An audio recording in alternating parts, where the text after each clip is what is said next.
بسم الله الرحمن الرحيم إن الحمد لله نحمده ونستعينه ونستغفره ونعوذ بالله من شرور أنفسنا ومن سيئات أعمالنا من يهده الله فلا مضل له ومن يضلل فلا هادي له وأشهد أن لا إله إلا الله وحده لا شريك له وأشهد أن محمدا عبده ورسوله أما بعد. Donc là, aujourd'hui nous allons parler de Al-Ayman, Kitab Al-Ayman wa Nudhur, ou Bab Al-Ayman wa Nudhur, qui est dans le chapitre de Al-At'ima. Et après, il va rester plus que le dernier chapitre, qui est le dernier que nous allons voir à partir de demain, que nous ferons, je pense, sous 3 cours. Les jugements, les plaintes, les preuves et les témoignages. Ça, c'est un chapitre qui est très, très important. On le fera demain, mardi, mercredi. Comme ça, je pense, mercredi, Inch'Allah, nous aurons fini Minhaj Shalikin, bifadlillah. Et comme ça, si tout se passe bien, le week-end prochain, si je suis là, on fera un séminaire spécifique sur 2 jours sur le Hajj, pour ceux qui viennent au Hajj. Comme ça, on va tout expliquer, les rites du pèlerinage sur 2 jours. Mais bon, ça sera intensif. Ça sera intensif à raison de 3 à 4 cours par jour. Ça, c'est si je suis là. Et ensuite, on va reprendre un rythme normal. Comme je vous ai dit, je l'ai déjà annoncé. On continuera le Wasitiyya et on va ouvrir Nawaqid al-Islam, les annulatifs de l'islam. Je pense juste après l'Eid. Et en 3e cours, on va reprendre Tafsir. Tafsir, juste Tabarak, qu'on n'a pas fini pendant Ramadan. Et lorsque nous aurons fini Tafsir, on fera à la place, Inch'Allah, Al-Adab al-Mufrad, que beaucoup ont sollicité. Al-Adab al-Mufrad de l'imam al-Bukhari, qui est un excellent livre sur le comportement. Donc aujourd'hui, les serments et les vœux. Al-Ayman, c'est les serments. Parce que Al-Ayman, c'est aussi le fait de jurer. Donc on dit serment, mais on dit aussi le fait de jurer. Le fait de dire Wallah, Billah, Tallahi. Et nous allons voir sur quoi tu as le droit de jurer et sur quoi tu n'as pas le droit de jurer. Et quand tu jures et que tu n'as pas fait sur quoi tu as juré, ou tu as juré de délaisser une chose, tu ne l'as pas délaissée, et le fait de jurer tout le temps. Il y a des gens, dans chaque phrase, ils vont dire Wallah 10 fois. Wallah. Chaque fois qu'ils parlent, Wallah, Wallah, sur le Coran, etc. Et on va dire, là, et on va voir aussi le fait de jurer par autre qu'Allah. Et le fait de jurer par autre qu'Allah, ça rentre plus dans les livres de Aqidah. Et ça, nous l'avons déjà vu dans Kitab al-Tawhid. Donc, je ne vais pas le détailler, celui-là. Pour ceux qui veulent plus d'informations, ils retournent dans Kitab al-Tawhid sur le fait de jurer par autre qu'Allah. Et ça, nous l'avons déjà vu. Aujourd'hui, on va plus parler de jurisprudence. Donc, ça ne va pas être un cours de Aqidah, c'est un cours de jurisprudence. De parler sur l'Ayman. Donc, l'Ayman, c'est quoi? Ce n'est pas l'Iman. Les gens, quand ils vont voir l'Ayman, ils vont croire que c'est l'Iman, la foi. Non. Ce n'est pas le même mot et ça n'a pas du tout la même définition, même si ça s'écrit pareil. Mais là, on dit Al-Ayman. Ce n'est pas Al-Iman. Ce n'est pas pareil. Al-Ayman, donc avec des fath Al-Hamza. Et c'est un pluriel d'ailleurs, Al-Ayman. Al-Ayman wa Nudhur. Al-Ayman, c'est un pluriel. Wa Nudhur, c'est un pluriel. Donc, Babul Ayman wa Nudhur. C'est le chapitre des serments et des vœux. Mais serment ici, c'est-à-dire jurer. Jurer en faisant un serment. Taïb. Donc, Al-Ayman, c'est le pluriel de Yamin. Wahiya al-Qasam. Donc, c'est le fait de jurer. Al-Yamin, c'est le fait de jurer. Mais l'Yamin, ça veut dire aussi à droite. Al-Yamin, al-Shimal. Et nous allons voir que pourquoi on appelle Al-Yamin, le fait de jurer, on dit ça Al-Yamin. Et le pluriel Al-Ayman. Parce que Asl al-Yamin, en fin de compte, c'est la main droite. À l'époque, quand il jurait, لأن الحالف كان يعطي يمينه فيه كما في العهد والمعاهدة. Lorsqu'il faisait des pactes et lorsqu'il faisait des engagements à l'époque, il n'y avait pas d'écrit, c'était à la parole. Donc il se serrait la main. C'est-à-dire, je te donne mon engagement, et quand il jurait, il donnait sa main droite. Ou quand il jurait, il levait sa main droite.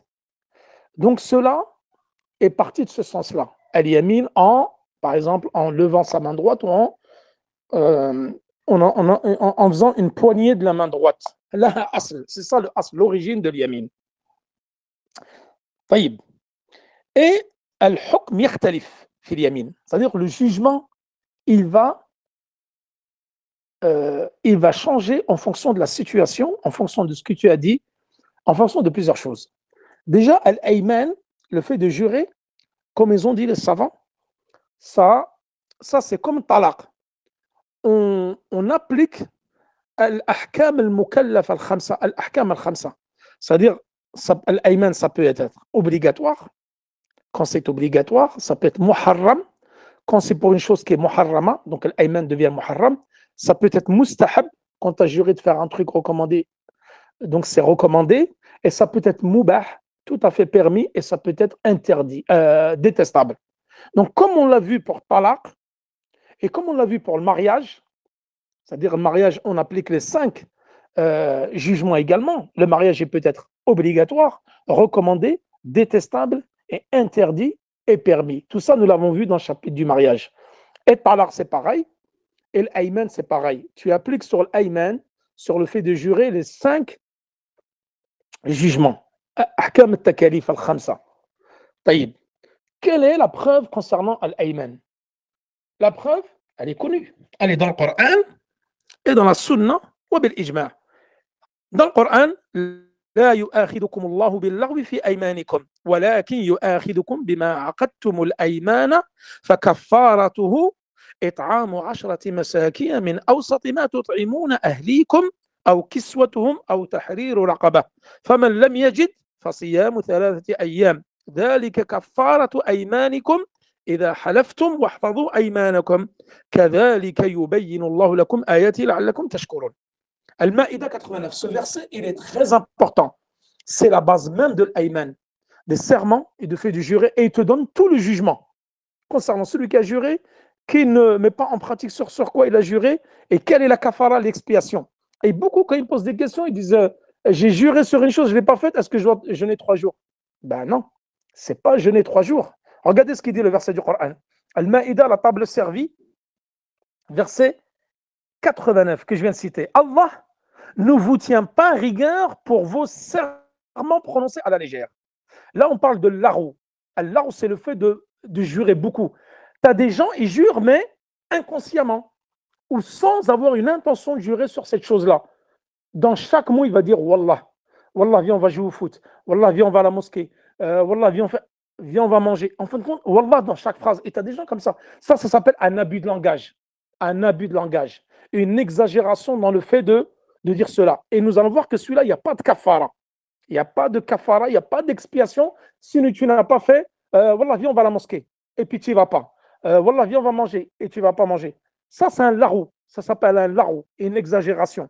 Donc Allah subhanahu wa ta'ala ne nous tient pas rigueur pour les serments prononcés à la légère, sans intention véritable de ce que tu veux faire derrière. Mais pour ceux que vous avez eu l'intention, c'est pour ça là on parle de l'intention, et on va le voir à la fin du chapitre, quelle est l'intention sur celui qui a juré. Nous allons voir que c'est comme le talaq, celui qui a talaq, bikinaya, c'est-à-dire de façon indirecte, avec une métaphore, on lui demande son intention. Contrairement à talaq sarih, quelqu'un qui a dit, il dit à sa femme, je te divorce. C'est clair, il n'y a pas d'ambiguïté, tu l'as divorcé. Et l'autre, il a dit, retourne chez tes parents, je ne veux plus de toi, tu m'attires plus. Voilà, des phrases comme ça à sous-entendu, mais qui ne veulent pas forcément dire un talaq, illa bi qarina, c'est-à-dire avec, on regarde l'intention. Quelle est ton intention en disant cela? Et ça s'applique également fait l'ayman. Quand tu as juré sur cela, quelle était ton intention? On demande l'intention et nous allons voir que les intentions vont différer en fonction de la définition de ce mot-là. Parce que la définition, soit on va retourner shara, soit on va retourner à al-urf, soit on va retourner à al-ma'na al-lughawi. Ça, nous l'avons vu déjà dans Usul al-Tafsir. Quand tu vas parler d'une chose, ben, cette chose-là, des fois, elle a plusieurs significations. Donc, on va demander, quelle est ton intention concernant cette chose? Tu veux dire quoi par là? La chose que tu as prononcée, on va regarder, par exemple, si tu parles de salat, les gens ils savent très bien que quand tu parles de salat, tu ne parles pas de la dua, parce que salat, c'est l'aura, et il y a dua, l'invocation. Et ceci a été cité dans le Coran. Donc, ça dépend dans quel contexte ça a été cité. Ça peut vouloir dire dua, et ça peut vouloir dire la salat qui est connue, les gestes, prosternation, inclinaison, etc. Donc, on va retourner en fonction de ton intention, il a le ma'na shar'i. Et ça, c'est le premier ma'na vers lequel on va aller, c'est-à-dire la définition légiférée. Ensuite, on regarde aussi la définition linguistique. Et on regarde aussi la définition al-urf, c'est-à-dire dans les habitudes des gens. Qu'est-ce que cela veut dire? Ça, on va y voir à la fin. Le problème, c'est qu'à chaque fois, là, quand je fais après le Maghrib, il y a la veine du Isha. Ça va faire comme le Wasit hier. J'espère que je pourrai finir. Au pire des cas, si on n'a pas fini, on finira demain, Inch'Allah, il n'y a pas de problème. Bref, ça, c'est le délil, il est dans Surat al-Ma'ida concernant al-Ayman, le fait de jurer. Et le fait de jurer à la légère, Allah ne nous tient pas rigueur, donc il n'y a pas d'expiation. Si tu n'as pas mis en pratique ce sur quoi tu es juré. Ensuite, al-Sunnah, hadith Abi Sa'id, marfou'an, قال أن النبي صلى الله عليه وسلم قال إني والله إن شاء الله لا أحلف على يمين فأرى غيرها خيرا منها إلا كفرت عن يميني وأتيت الذي هو خير. Donc ça, c'est une preuve également de la sunna. D'après le hadith de Abi Moussa al-Ash'ari, qui est dans Sahih al-Bukhari ou Muslim, il dit Inni, wallahi, insha'Allah. Et nous allons voir que quand tu dis insha'Allah, eh ben, en fin de compte, il n'y a pas de kafara. Et dans hanist, il n'y a pas de kafara. C'est-à-dire, tu as juré de ne pas y aller, tu es allé. Donc la hanist, on appelle ça le hanith, et il n'y a pas de kafara. Pourquoi? Parce que tu as dit insha'Allah. Quand tu fais suivre le fait de jurer par insha'Allah, alors tu ne fais pas suivre de kafara, même si tu ne l'as pas fait. D'ailleurs, ça, nous allons voir. La ahlifu ala yaminin, donc il a dit, Wallah, Wallah, par Allah, insha'Allah, si Allah le veut, je ne jure pas, et si je vois une chose qui est meilleure, alors j'ai choisi celle qui est meilleure. Illa kafartu ala yamini, et j'expie, parce qu'il a choisi meilleur que ce sur quoi il a juré. J'expie. Et je regarde ce qui est meilleur. Donc ça, c'est une preuve dans la sunna sur le fait de jurer. الإجماع منعقد على مشروعيته وحكاه ابن قدامة في المغني. C'est-à-dire qu'il y a un consensus sur le fait que de jurer, c'est légiférer. طيب. Maintenant, al-hikma, c'est quoi la sagesse dans le fait de jurer? Ils disent هي إرادة توكيد الخبر. C'est le fait de venir affirmer une chose. Nous l'avons vu, vous vous rappelez dans Kitab al-Tawhid, je ne me souviens plus le bab, mais c'était vers la fin, le Kafrat al-Halif, ceux qui jurent beaucoup. Tu as des gens, tu vas lui dire, j'ai vu Foulen hier. Ben, il ne va pas te croire. Et il va te faire jurer. Qul wallah. Il va te dire, Qul wallah. Et toi, tu vas dire wallah. Par contre, les gens vont commencer, et nous avons vu que ça le fait de beaucoup jurer, c'est la tu'adhimillah, tu ne glorifies pas Allah en jurant beaucoup. Donc, il faut faire attention de ne pas trop jurer. Et le fait de jurer que ça devient une mauvaise habitude, ça c'est un larou. Comme on l'a dit, chapitre 62, quelqu'un qui m'a dit, Jazakallah khair, fi kathratil halif billah, sur le fait de jurer beaucoup. Donc ça, c'est un chapitre que j'avais déjà détaillé dans le fait de prêter serment régulièrement. Tu jures pour tout. Et nous avons dit que ça, c'était une chose qui était détestable. Mais maintenant, il y a des gens, ils ne te croient pas. Tu es obligé de jurer pour te faire croire. Donc tu donnes une information et tu vas jurer pour appuyer cette information. C'est-à-dire, tu vas jurer pour affirmer une chose ou pour affirmer une chose parce qu'on ne te croit pas. Taïb. Hukm al-yamin, quel est le jugement de jurer? Al-asl fil yamin al-ibaha. Donc, al-asl al-ibaha, ceci est permis.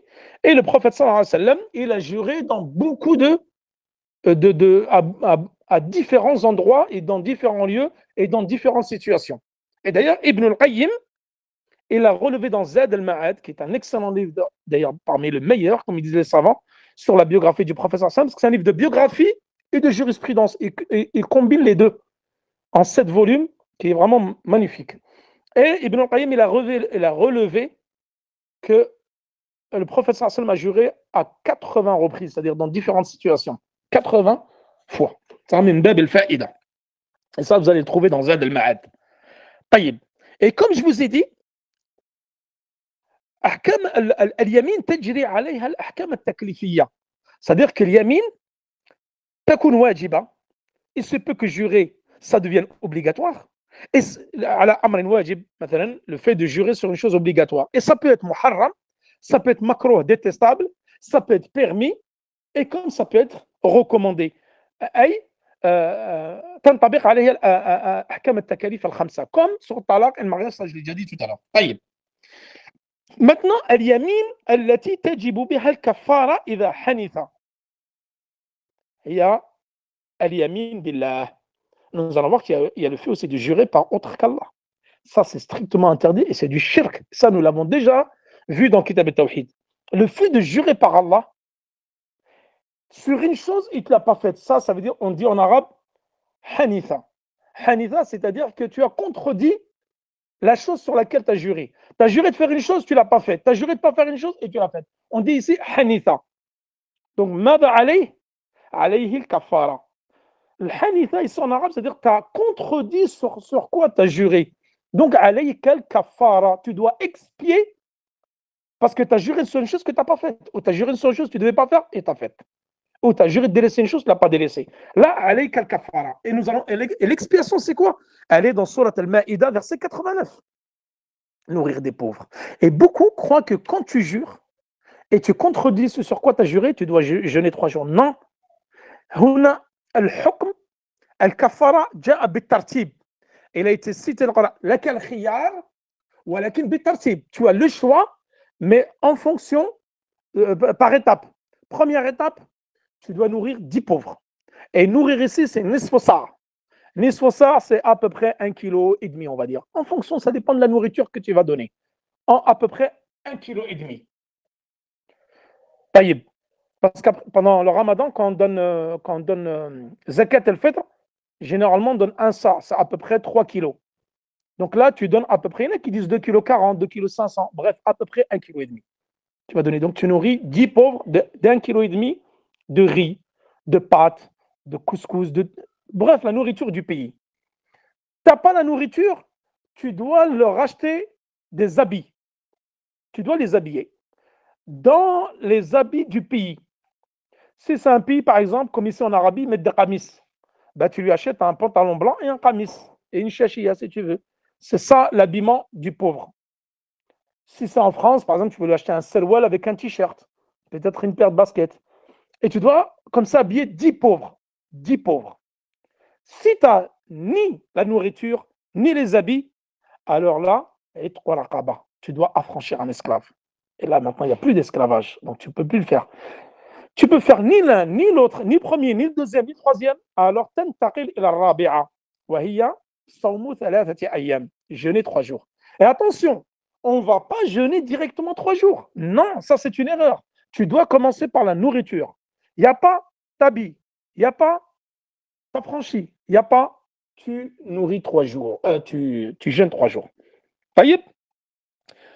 Ensuite, al-halif. Par quoi on jure? الحلف يكون بهذه الحروف الثلاثة الواو والتاء والباء والله تالله بالله. C'est les 3 lettres, ces 3 lettres que les gens avec lesquelles ils ont l'habitude de jurer. Tu dis Wallah, Billah, Tallah. Si tu as dit ça, alors tu as juré par Allah. Est-ce qu'il est permis de jurer par les noms d'Allah ou par ses attributs? Oui. Il est permis également de jurer par Allah, par ses noms et par ses attributs. Donc, bi asma'ihi al-husna wa bi sifatin min sifatihi. Donc, jurer par exemple, tu dis bi izzatika, kama ja'a fi al-Qur'an, bi izzatika la'aghwiyannahum, ça c'est Shaitan qui parle. Bi izzatika, c'est-à-dire avec ta puissance, je vais les égarer. Donc là, Shaitan, il a juré par la puissance d'Allah subhanahu wa ta'ala. Donc tu peux jurer par al-izza. Bi'izzatillahi sa'af'alu kada wa kada. Jaiz. Wa bis-sifatillah. Donc avec les attributs d'Allah, tu peux également jurer. Ou bil Qur'an. Ou bil Mashaf. Tu peux jurer par le Qur'an. Ou bi al-Mashaf. C'est-à-dire par le Qur'an. Une fois, j'avais été dans un cours, mais je m'étais trompé. Alhamdulillah, quelqu'un m'a fait la remarque, jazallahu khair, et puis j'ai rectifié. Car j'étais persuadé qu'on ne pouvait pas jurer par le Coran. Beaucoup de gens disent sur le Coran, sur le Coran. En fin de compte, il est permis de jurer par le Coran. Ou bil Mashaf. Et le fait de jurer par autre qu'Allah. Jurer par autre qu'Allah, ceci est strictement interdit, puisque c'est du shirk. Ça, nous l'avons vu, un chapitre à part entière dans le Kitab Tawhid. De jurer par autre qu'Allah, ça c'est muharram, interdit, et c'est du shirk. Et nous l'avons vu déjà dans le Kitab Tawhid. Le prophète il a dit, ne jurez pas par vos pères. Parce qu'à l'époque, ils juraient par le père et par la mère.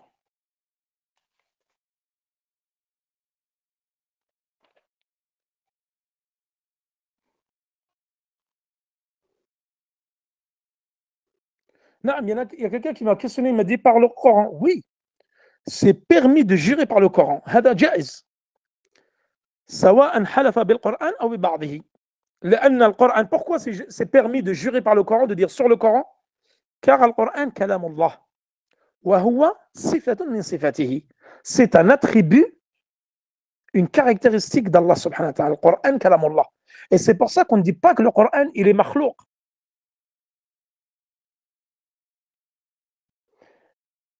On dit sur le Coran, sur le mushaf ou sur le Coran.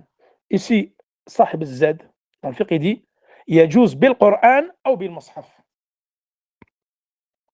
Les deux termes sont permis. De jurer par le Coran ou بالمصحف. كما جاء عند الفقهاء. يجوز بالقرآن وبالمصحف. طيب. Donc ceci est légiféré. Parce que le mushaf ici, c'est kalam Allah. De jurer par le Coran, c'est de jurer par kalam Allah. وكلام الله صفة من صفاته. C'est pour ça qu'il est permis de jurer par un attribut parmi ses attributs. Et c'est pour ça qu'on dit le Coran غير مخلوق. Le Coran كلام الله منزل غير مخلوق. C'est important parce qu'on ne jure pas par les créatures d'Allah subhanahu wa ta'ala. Et nous l'avons vu dans l'explication de Duha, Shams, Takwir, Layl, Asr, Tin, toutes les sourates que nous avons expliquées dans Juz Amma, c'est qu'Allah subhanahu wa ta'ala, il jure par ses créatures. Et Allah subhanahu wa ta'ala, il jure par quoi il veut. Il a le droit de jurer par le figuier, l'olivier, par l'aube, par le shams, le soleil, par la lune, par le jour, par la nuit. Tout ça, c'est permis par le temps, pour Allah. Car ça, ce sont ses créatures. Mais nous, on n'a pas le droit de jurer par ses créatures. Tu n'as pas le droit de dire sur le soleil, sur la lune, sur la vie de ma mère, sur la vie de mon père. Ça, c'est juré par autre qu'Allah. Et ça, c'est du shirk. Et ça, nous avons vu que c'était du shirk al-asghar. Walaysa shirk al-akbar. Donc ça rentre dans l'aqidah. Je ne vais pas m'éterniser là-dessus, parce qu'on a déjà fait le cours là-dessus, et puis ça va allonger le cours. Donc revenez à ce que j'ai dit dans Kitab al-Tawhid, parce qu'il y a encore beaucoup de choses à dire sur al-Ayman wa al-Nudur. Et là, ça va être bientôt l'adhan ici. Donc deuxième chose, donc jurer par Allah, par ses noms et ses attributs, ceci est permis. Taïb. Wal-half li ghayrillah, jurer par autre qu'Allah, comme jurer par ses créatures, ou jurer par ton père ou par ta mère, tout ça c'est interdit et c'est du shirk al-asghar, du politisme majeur. جاء في حديث ابن عمر من كان حالفا فليحلف بالله أو ليصمت. Celui qui jure doit jurer par Allah ou se taise. Et جاء في الحديث ابن عمر dans un autre hadith مرفوعا من حلف بغير الله فقد كفر أو أشرك. Celui qui a juré par autre qu'Allah, il a certes mécru ou associé. Et comme nous l'avons vu, le jugement c'est l'associationnisme mineur et non majeur. طيب. هل عليه كفارة الذي حلف بغير الله؟ هل عليه كفارة؟ Les savants ils disent non. ليس عليه كفارة بل عليه الاستغفار والتوبة. Tu as juré par autre qu'Allah sur la vie de ma mère, je vais te taper, Déjà là, tu as commis du shirk al-asghar. Est-ce que هنا عليه كفارة؟ لا. Les savants ils disent ici tu n'as pas d'expiation. L'expiation elle se fait sur le fait d'avoir juré par Allah, sur l'yamin billah uniquement. Et le fait d'avoir juré par autre qu'Allah, tu es tombé dans un amr muharram, wa huwa shirk al-asghar. Alayka al-istighfar wa at-tawba. Tu dois dire astaghfirullah wa atubu ilayh, parce que tu es tombé dans le polythéisme. Wa laysa alayhi kaffara. لأن هذه اليمين العلة, ils disent اليمين هنا ليس منعقدة. c'est-à-dire qu'elle n'a pas eu lieu. Tu as juré sur une chose qui ne permet pas de jurer dessus, tu as juré par autre qu'Allah. Donc à la base, le fait d'avoir juré, il n'a pas eu lieu. Est-ce que c'est clair? Taïb. Sur quoi doit-on jurer? Les questions après, Inch'Allah. Parce qu'il y a des gens qui me posent des questions pendant que je fais le cours, mais ça me perturbe. Si ça ne vous dérange pas, les questions, posez-moi-les après le cours, Inch'Allah. Parce que là, il faut que j'avance dans le cours. Et il nous reste encore beaucoup de choses à traiter. Taïb. Tout d'abord, le fait de jurer sur quelque chose dans l'avenir. Si tu jures dans le passé et que tu as menti parce que tu as contredit, par exemple, tu dis Wallah, hier, j'étais pas à la mosquée. Tu as juré que tu n'y étais pas. Et tu y étais. Donc là, tu as menti. Et là, nous allons voir, c'est encore un autre hukm. Ça s'appelle Yamin al-Ramous. Et ça, c'est encore plus grave. Pourquoi? Ils ont dit les savants, Yamin al-Ramous, c'est le fait de jurer en mentant. Il dit Yarmisu sahibuhu fil ithmi wa fil nar. Il fait tromper celui qui a juré et te fait rentrer dans le péché et en enfer. C'est-à-dire, c'est le fait de jurer en mentant. Et ça, malheureusement, il y en a. Il y en a qui vont jurer par Allah en ayant menti. Mais quand tu vas jurer al-yamin, c'est pour quelque chose qui ne s'est pas encore produit. Et il fait le mustaqbal dans le futur. Tu dis, Wallah, demain, je vais faire ceci, cela. Wallah, demain, je vais, ou la semaine prochaine, ou l'année prochaine. Et tu vas jurer, Wallah. Donc, l'ayman, ça va être sur quelque chose de amman mustaqbal. Taïb. Wa qasdu aqd al-yamin. Et que ça ne soit pas un larou. Un larou, comme je vous ai dit, ceux qui prennent ça à la légère, qui exagèrent tout le temps à jurer. Ça, ils n'auront pas le même jugement. Nous allons voir ceci, eux, ils n'ont pas de kafara. Il n'y a pas d'expiation. C'est celui qui a mis l'intention, qui a un qasd, qui a juré en sachant de qu'est-ce qu'il veut faire au délaissé. Et fait amrin fil mustaqbal, d'une chose qui va arriver, donc qui n'est pas arrivée. Donc si tu jures sur une chose qui est déjà passée, hada la yanaqid al-yamin. Ou idha kadhabt, si tu as menti sur cela, alors là on appelle ça de yamin al-ramous. Ça c'est encore un autre jugement. Et également tu dois jurer sur une chose qui peut se produire. Walaysa fi amrin mustahil. Tu dis wallah que je vais voler dans les airs. Alors, c'est très bien que tu ne peux pas voler, tu vois. Ensuite, celui qui va jurer sur une chose qui est passée en mentant, ça s'appelle Yamin al-Ramous. Donc, si tu jures sur une chose qui est passée, fahuwa ka'athim. Donc là, il est pécheur, wala kafarata fih. Donc ici, les savants disent athim wala kafarata fih. Fa Yamin al-Ramous, en jurant, en connaissance de cause, délibérément sur une chose qui est passée, mais en mentant. Donc là, il précipite celui qui a juré dans le péché et dans l'enfer. Et on ne tient pas compte de l'arwa al-yamin. L'arwa al-yamin, c'est le fait de jurer, mais avec exagération tout le temps, par légèreté, comme on l'a vu dans Surat Al-Ma'ida. La wallahi, bala wallahi, la wallahi. Il est toujours en train de dire wallah. Dans la phrase, il va la dire 10 fois. فهذا لا كفارة عليه. C'est-à-dire, même إذا حنث, c'est-à-dire s'il a contredit ce sur quoi il a juré, il n'y a pas de kafara, il n'y a pas d'expiation. طيب. Le fait d'avoir juré sous la contrainte, donc celui-là, tu n'as pas le même jugement. C'est le fait de jurer, mais en ayant le choix. Donc si tu as juré sous la contrainte, ça c'est comme le divorce sous la contrainte, c'est-à-dire le fait d'avoir juré, ben, elle n'a pas eu lieu. Elle n'est pas valable. Donc il n'y a pas de kafara. قال من كفر بالله من بعد إيمانه إلا من أكره وقلبه مطمئن بالإيمان. Ça, c'est un verset qui est descendu par rapport à Yasser, radiallahu anhu, lorsqu'il a été contraint de dire, parce qu'il a été torturé par les Qurayshites, il a été contraint de dire des paroles de kufr. Mais son cœur, il était apaisé par la foi. Donc celui qui a mécru, et ça nous allons voir, Inch'Allah, quand on va commencer Nawaqid al-Islam. Nawaqid al-Islam, après l'Eid, nous allons parler de cela, de l'Ikrah. c'est-à-dire le fait de prononcer des paroles de mécréance ou de politisme sous la contrainte. إِلَّا مَنْ أُكْرِهَ وَقَلْبُهُ مُطْمَئِنٌ بِالْإِيمَانِ. Sauf celui qui est sous la contrainte, mais que son cœur il est apaisé par la foi.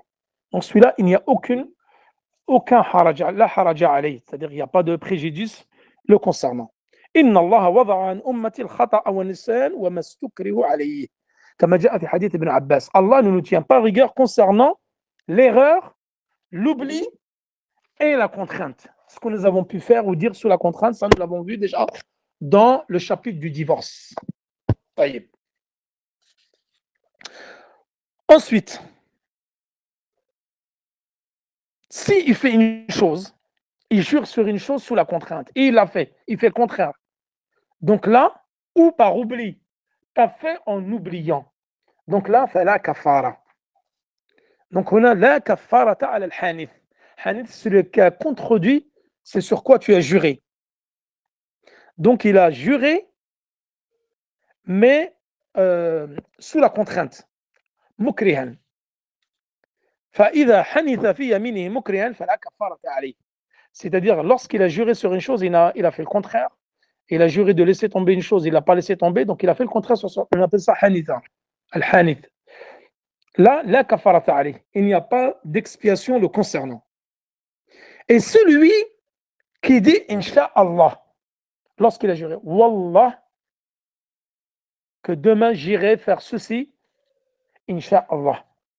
Là également, إذا حنث فلا كفارة عليه. Si il fait le contraire de ce qu'il a dit, il a juré de délaisser une chose, il l'a faite, il a juré de faire une chose, il l'a pas faite, هذا حنث. Ça veut dire il a hanitha, il a fait le contraire. La kafarata alayh. Pourquoi? Parce qu'il a dit Inch'Allah. Lorsque tu fais suivre le fait de jurer par Inch'Allah, fala kafara. Il n'y a pas d'expiation dans le fait de dire Inch'Allah après avoir juré.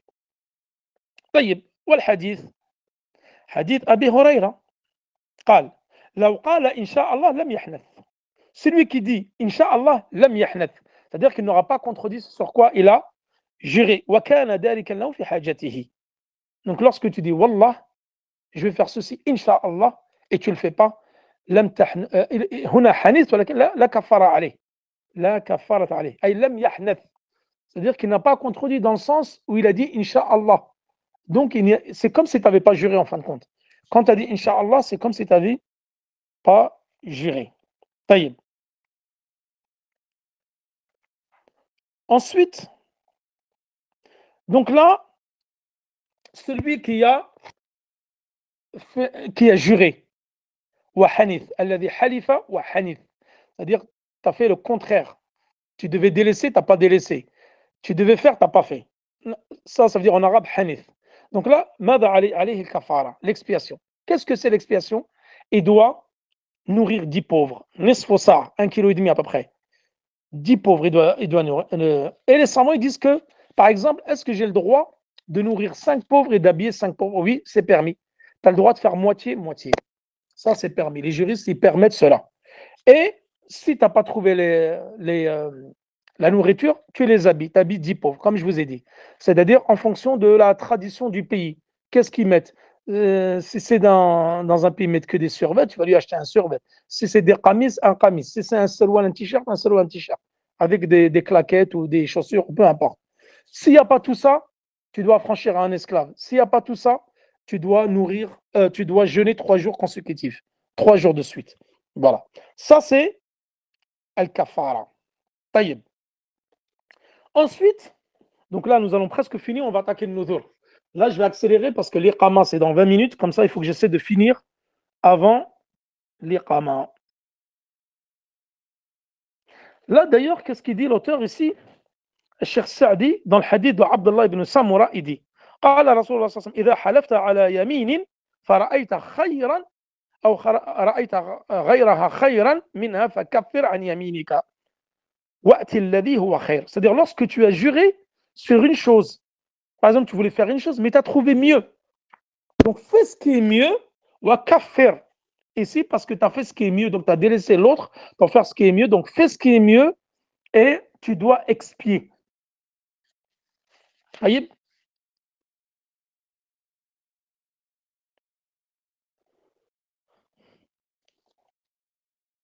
Donc, chaque fois que tu jures de faire quelque chose et tu vois qu'il y a mieux que ce sur quoi tu as juré de faire, alors expie ton parjure et fais ce qu'il y a de mieux. Hadith rapporté par le Bukhari ou Muslim. Ça, j'en ai parlé tout à l'heure. Taïb. Maintenant, on va parler de l'intention de la personne. Celle qui a juré, c'est quoi son intention? C'est-à-dire, quand tu as juré, on va regarder son intention. On revient sur son intention. Donc, en matière de serment, l'on se réfère à ce qui suit, à l'intention de celui qui prête serment. Comme celui qui fait le divorce, mais de façon indirecte. Aïe, bilkinaya. Quelle est ton intention lorsque tu as juré? Taïb. Ensuite, à la cause, c'est-à-dire al-irada, al-sabab.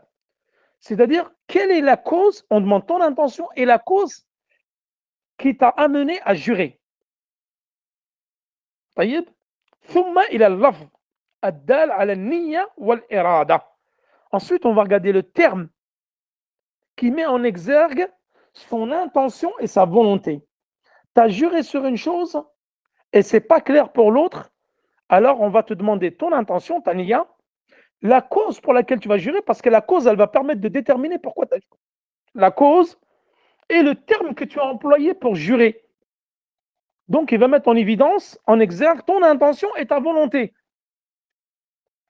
طيب اليمين كما جاء في النبي عن النبي صلى الله عليه وسلم اليمين على نية المستحلف رواه مسلم. Toute affirmation sous serment à la portée que lui donne le destinataire de l'affirmation. Donc le prophète, il a dit ces propos-là concernant les serments. Toute affirmation sous serment, le fait de jurer, est à la portée que lui donne le destinataire de celui à qui il a demandé. Celui qui va te demander de jurer, donc par exemple, quand tu as un conflit entre une personne, tu jures que tu lui dois de l'argent et lui il dit que non, tu ne lui dois pas.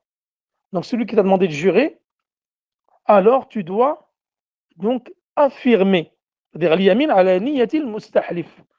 En fonction de celui qui va jurer, tu vas lui demander son intention. Donc la cause est la volonté et l'intention dans les termes employés. Nous allons passer rapidement sur le nudur. Comme ça m'évite de continuer demain. Et demain, comme ça, je commence un nouveau chapitre pour pouvoir terminer mercredi. Et s'il y a des questions qui ne sont pas claires, n'hésitez pas à envoyer sur le bot. J'y répondrai après le cours, Inch'Allah. Parce que là, ça va être bientôt l'iqama. Taïb. Al-nudhur, jam' al-nadr. Al-nadr, c'est le vœu pieux.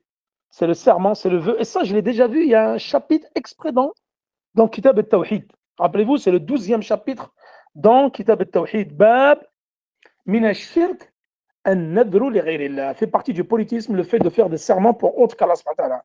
Li qawlihi yufuna bin nadr. Et nous avons donné le jugement, car il y a plusieurs jugements concernant le nadr. Donc il est réprouvé, de faire des vœux. Nous avons vu que c'était makruh. Beaucoup de savants disent que c'est répréhensible, makruh. Et certains disent carrément c'est interdit. Mais il se base sur l'argument de dire yufuna bin nadr, comme nous l'avons vu dans le verset.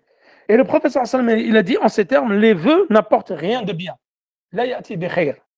Ils servent seulement à faire dépenser les avares. Donc les avares, ça les sert à les faire dépenser en faisant des vœux et qui après donc ne respectent pas leurs vœux. Donc quiconque fait un vœu d'accomplir un acte pieux, tu as juré, Wallah, je vais prier. Lillahi alayya nadr an usalliya rak'atayn. Je fais un vœu de prier. Donc, jurer, c'est une chose, et faire un vœu, c'est autre chose. C'est pas la même chose. Tu as fait un vœu d'accomplir un acte de piété, de jurer, de prier, de jeûner, de faire une umrah, etc. Donc, on est tenu de s'acquitter en vertu de la parole du prophète sallallahu alayhi wa sallam. Quiconque fait le vœu d'obéir à Allah, qu'il lui obéisse. Et quiconque fait un vœu de désobéir à Allah, qu'il ne lui désobéisse point. C'est-à-dire, si tu as fait un vœu d'obéir à Allah, d'aller faire une umrah, d'aller faire le hajj, d'aller faire 2 rak'at à la mosquée, de jeûner, alors tu dois mettre à exécution ce vœu-là. Et si tu ne le fais pas, alayka kafara. Donc tu as une expiation. Mais si tu fais vœu de désobéir à Allah subhanahu wa ta'ala, tu ne le fais pas, bien sûr. Tu ne vas pas désobéir à Allah subhanahu wa ta'ala, comme ceci est venu dans le hadith de Aïcha radiyallahu anha. C'est lui quiconque fait vœu de désobéir alors qu'ils ne désobéissent pas à Allah subhanahu wa ta'ala, donc rapporté par Al-Bukhari, hadith qui a été rapporté par Al-Bukhari.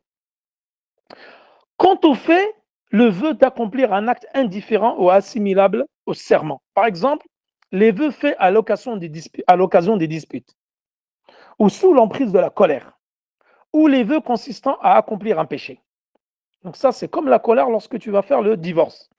Dans ces cas-là, il n'est pas obligatoire d'honorer le vœu.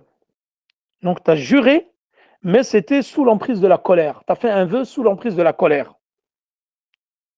Ou un vœu qui consiste à faire un acte de désobéissance. Donc là, tu ne fais pas ce vœu-là, tu ne le mets pas à exécution. Par contre, on est tenu d'expier son parjure, c'est-à-dire son vœu en cas de violation. Tu as juré ou tu as fait un vœu, tu ne l'as pas fait. Tu as fait un vœu de ne pas faire et tu as fait. Donc là, tu es tenu d'expier. Mais il est illicite d'honorer le vœu de commettre un péché. Tu as décidé, tu dis, Wallah, je vais boire un verre d'alcool. Wallah, je vais voler. Wallah, je vais faire ceci, cela, mais dans le péché. Bien sûr qu'il est interdit de mettre à exécution ce vœu-là. Taïb. Donc voilà, le vœu, en fin de compte, nous l'avons déjà détaillé dans Kitab al-Tawhid, dans le chapitre numéro 12, pour ceux qui veulent plus de détails. Car le nadr, comme nous avons vu, il y a deux types de nadr. Il y a le nadr lillah, et ça nous avons déjà vu, le hukm c'est makrouh. Makrouh. Et certains l'interdisent de faire le vœu parce qu'il oblige l'avare à dépenser. Et il n'apporte rien de bien le vœu. De dire je fais un vœu de ceci, cela. Et il y a le nadr li ghayrillah, le vœu que tu fais pour autre qu'Allah, et ça c'est du shirk. Donc ça c'est du shirk, c'est strictement interdit. Taïb. Et les différents types de nadr, il y en a plusieurs. Il y a les nadr lillah, donc les nadr lillah al-wafa bihi, donc wajib, le fait, tu as fait le vœu de faire un acte d'adoration, donc tu dois le faire. Tu as fait un vœu pour autre qu'Allah, tu dois le délaisser et c'est du shirk. Taïb. Maintenant, le fait de rentrer dans le nadr, de faire le vœu, quel est le jugement? Certains savants, donc comme je vous ai dit, voilà la détestation. Donc c'est détestable pardon, de rentrer dans le vœu, de faire cela. Les hadiths, le Nabi sallallahu alayhi wa sallam, yastakhriju Allahu bihi min al-bakhil, rawahu al-Bukhari, c'est-à-dire il fait dépenser, il n'apporte rien de bien, il ne fait que dépenser l'avare. Taïb. Et également, hadith du Prophète sallallahu alayhi wa sallam, la tanziru fa inna an-nadra la yughni min al-qadari shay'a wa innama yastakhriju bihi min al-bakhil, rawahu Muslim. La tanziru, ne faites pas de vœux. Donc le nadr, il n'apporte rien de plus à la prédestination. Wa innama yastakhriju bihi min al-bakhil, c'est-à-dire il fait dépenser l'avare. Donc là, le Prophète sallallahu alayhi wa sallam, il a interdit le nadr. Donc certains savants, par rapport à ce hadith, ils disent donc c'est interdit de faire le nadr. Et d'autres, ils ont dit c'est détestable. طيب. من جهة الوفاء به. الآن الحكم من جهة الوفاء به. Tu as fait un vœu, qu'en est-il? طيب. Si tu l'as fait pour Allah, النذر المطلق, c'est celui qu'on fait dans l'absolu. Je fais vœu de faire ceci. هذا يجب الوفاء به. كفارة النذر كفارة يمين. C'est-à-dire, si tu ne le fais pas, alayka kafara. Donc l'expiation du vœu, c'est l'expiation du serment. Comme tu as fait quand tu as juré, et tu as hanith, c'est-à-dire que tu n'as pas mis en pratique, là, concernant le vœu, c'est pareil. Tu as fait un vœu de faire une chose et tu ne l'as pas faite, alayka kafara. Wa kafara, c'est quoi? C'est nourrir 10 pauvres, les habiller, affranchir un esclave, jeûner 3 jours, dans l'ordre. C'est les 3. Tu as le choix entre les 4. Alors, muslim. Nadr ta'a. Ensuite, tu as nadr ta'a, c'est-à-dire le vœu d'obéissance. Tu as fait un vœu que tu vas faire un acte d'obéissance. Prier 2 rak'at à la mosquée, jeûner 3 jours, partir à la Mecque, bref, que des adorations. Donc là, yajibul wafa bihi, c'est une obligation pour toi de mettre à exécution ce vœu parce que c'est un vœu d'adoration. Si tu ne le fais pas, alayka al-kafara, c'est-à-dire tu as une expiation à faire. Donc, comme on a dit dans l'ordre, la même expiation que le parjure. Nourrir 10 pauvres, habiller 10 pauvres, affranchir un esclave, jeûner 3 jours. Taïb. Ensuite, tu fais un nadr, mais muqayyad bishart, c'est-à-dire une chose qui n'était pas en ta possession, que tu ne contrôles pas. Tu dis par exemple, Lillah aliya nadr, an usaddiqa bi sayyara jari. Ça, c'est des choses que tu ne maîtrises pas. J'ai fait un vœu de faire une sadaqa avec la voiture de mon voisin. Donc ça, il ne convient pas de faire cela. Allah subhanahu wa ta'ala, le professeur il a dit la wafa'a nadrin illa fi ma tamlik. Tu ne dois faire de vœux où tu dois mettre à exécution ton vœu que ce dont tu possèdes. Ce que tu possèdes. Tu fais le vœu par rapport à une chose que tu as, une sadaqa d'une chose que tu as, pas une chose que tu n'as pas. Taïb. Et le fait de faire un vœu pour un acte de désobéissance, ceci est strictement interdit. Mais celui qui fait un vœu de désobéissance, qui ne le fasse pas, donc il a une expiation concernant cela. Je pense avoir fait le tour. Nadr al-makruh, le vœu pour un acte détestable, donc le mieux c'est de ne pas le faire. Wa alayka kafara, également. Nadr al-mubah. Nadr al-mubah, c'est le vœu, mais d'une chose qui est permise. Tu as le choix entre la faire et le choix de ne la pas faire. Wa kafaratu nadr, kafaratu yamin. C'est-à-dire pour une chose qui est détestable, le mieux c'est de la délaisser. Wa alayka kafara.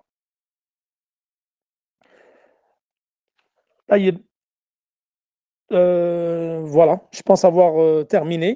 Alhamdulillah, on a terminé avant l'iqama. Voilà concernant le vœu.